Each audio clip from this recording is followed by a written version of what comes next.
Всем привет! В этом видео поделюсь с вами одним из вариантов установки оттиска фольгой, для которого не нужна термостанция, паяльник или подобные нагревательные инструменты. Способ данный увидел на видео, где делали обложку для книги. Потестил в своих условиях с тем инструментом, который у меня есть. Оттиск получается, поэтому поделюсь и с вами. Данная инструкция это такой как бы черновой вариант, то есть саму технику установки, позиционирования оттисков, это уже каждый может отработать для себя. Я лишь покажу принцип работы. Что нам для этого понадобится? В первую очередь это, конечно же, фольга. Фольга специальная, значит, если мы выбираем материал кожу, то это должна быть фольга для тиснения на коже. Цвет может быть любой, ширина в зависимости от того, какой у вас размер вашего клише. Далее, должно быть клише. У меня есть как бы такие штампы латунные, да, и клише, которым я вот ставлю оттиск на своих изделиях. Это какой-то алюминиевый сплав. В принципе, ставится и тем, но в видео, где оформляли обложку книжки, там все вот эти штампы, они латунные. Думаю, это из-за того, что латунь, возможно, как-то дольше держит там температуру, к примеру, и ей можно дольше ставить эти оттиски. Точно не знаю, если кто в этом разбирается, просто оставьте комментарий, напишите, почему так. В качестве нагревателя буду использовать строительный фен. Есть специальные печки для нагревания таких вот штампов. У меня же этого ничего нету. Работаю с феном. Здесь что важно? Важно нагреть наш штамп или же клише до температуры плюс-минус где-то 130 градусов. При этой температуре как раз и по сути работает фольга. Она приклеивается к нашему материалу. К примеру, в случае термопресса там есть специальные как бы датчики, которые нагревают наши клише до определенной температуры и останавливаются. Да? У нас здесь получается все будет делаться на глаз.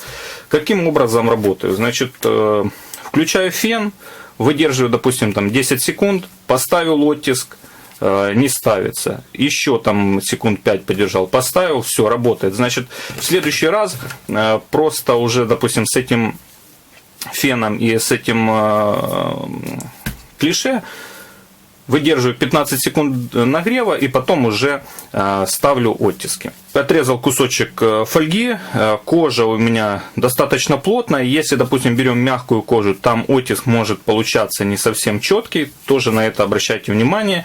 И также перед тем, как ставить оттиски, очень важно предварительно где-то на обрезке попробовать, поставится оттиск или нет, потому что на некоторых кожах оттиски не ставятся. И нужно еще как бы следить за техникой безопасности, потому что нагревается до высокой температуры наше клише. И вот эта ручка, в моем случае, допустим, из-за того, что она длинная, сюда как бы максимальная температура не доходит. Но желательно, если вы уже будете так работать, то вот эту ручку нужно обшить кожей. Вот, и тогда как бы будет удобнее работать. И также можно какие-то тканевые перчатки одевать.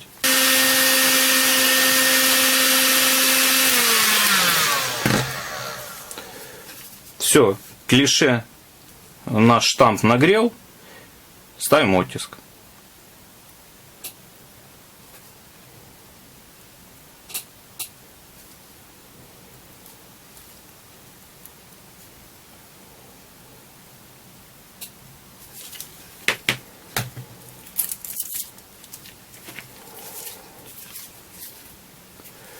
Ну и, собственно, вот что получается. Последний вот он то ли не дожал, то есть могут быть различные варианты. Это уже говорю, что каждый технику установки отработает для себя.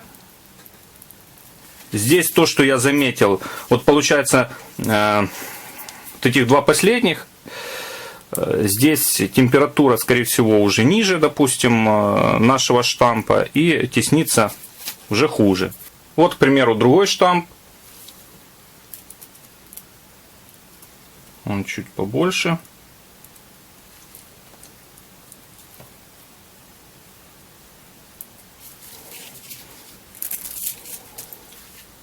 Вот тоже все нормально ставится. Заметьте, что в данной технологии не нужно делать вот этот секундный удар. То есть мы можем наши клише, наш штамп немножко подержать на фольге, и в принципе от этого ничего критичного не получается. И вот еще результат, если, допустим, ставить оттиск вашим клише, ваш логотип. Это алюминиевый сплав, в принципе, тоже он как бы работает, ставить можно, но в данном случае вот из-за того, что держатель, вот эта шпилька, она очень короткая, сейчас мне жжет руку, то есть они слишком нагреваются. В идеале делать такой держатель, чтобы он был подлиннее, и чем-то его обшивать. В чем плюсы подобного метода, на мой взгляд, это то, что если вы занимаетесь тиснением по коже, вот, и у вас есть набор каких-то штампов, только плоских вот таких 2D штампов, то вы можете как бы и кожу теснить, и в дальнейшем какие-то ставить декоративные элементы фольгой таким вот способом. Надеюсь, информация будет вам полезна. Ставьте лайки, подписывайтесь, и спасибо за просмотр.